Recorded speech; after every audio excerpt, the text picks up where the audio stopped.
Dear Hudson School community, I hope this message finds you and your loved ones well. For those of you who have been affected by the coronavirus, I wish you well with a speedy recovery. The rising number of positive cases in Hudson continues to be of concern, and it continues to impact the operation of our schools as more people need to be quarantined due to potential close contact. Although we have managed the number of positive cases in our schools, the process of contact tracing and quarantining students and staff affect our ability to operate our schools properly and provide a steady, continuous learning opportunity for our students.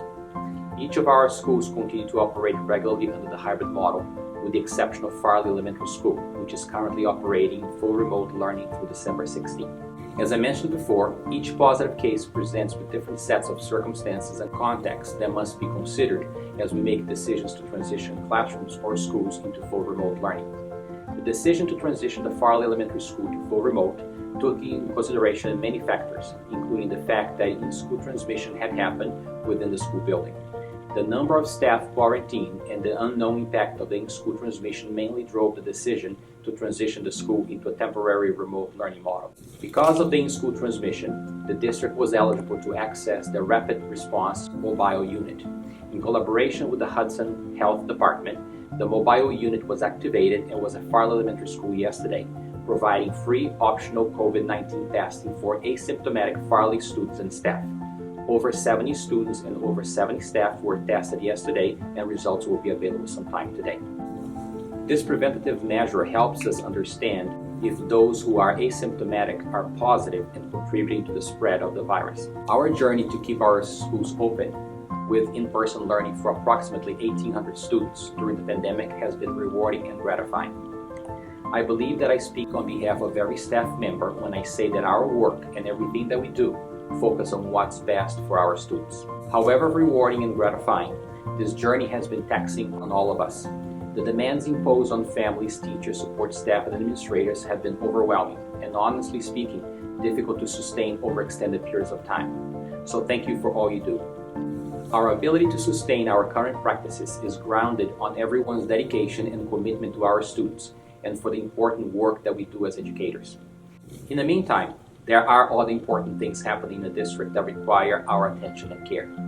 The Department of Elementary Secondary Education announced this week that they are postponing the MCAS test for grade 11 students to a later date in the spring.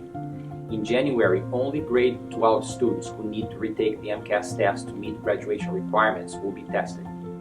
DESE also announced that the excess testing window for English learners is extended, providing schools with the opportunity to test English learners from January through May 2021. This fall, we were successful in rolling out the fall sports season with a great deal of safety in place to ensure that our student athletes successfully participated in their competitive sports.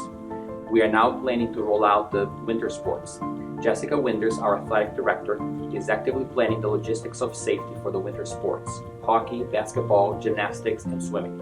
Because these sports are held indoors, greater safety protocols need to be in place. As always, we are meeting or exceeding the safety standards created by the MIAA to ensure everyone's safety and well-being. On Monday, the New England Association of Schools and Colleges, or NEASC, will be conducting their decennial visit to Hudson High School. This visit is a culmination of a lengthy accreditation process that Hudson High administration and staff will achieve with excellence. As a reminder, inclement weather will impact our ability to open schools. Remote learning is now an option for days that we cannot safely open schools because of the weather. On each inclement weather occasion, we will evaluate if we need to close schools and count it as a snow day, or if we can operate remotely and have our students engaged virtually. Regardless, you will receive communication from me informing you whether the schools will be in session and operating remotely or closed for the day. We are now entering the last stretch toward the holiday break. I hope that the stress typically generated by the holidays, which this year is compounded by the challenges induced by the pandemic, get to be alleviated by the news that vaccination will be here in the next few days, bringing the notion that brighter days are ahead of us. Finally, my message would not be complete if I wouldn't ask you to adhere to the mitigating practices known to be effective in prevention of the spreading of the virus. With the holidays approaching, please mask up, observe social distancing, practice hand hygiene often, and please plan holiday gatherings wisely to ensure the safety of your family, friends, and all members of our community. Thank you for listening. Stay safe and be well.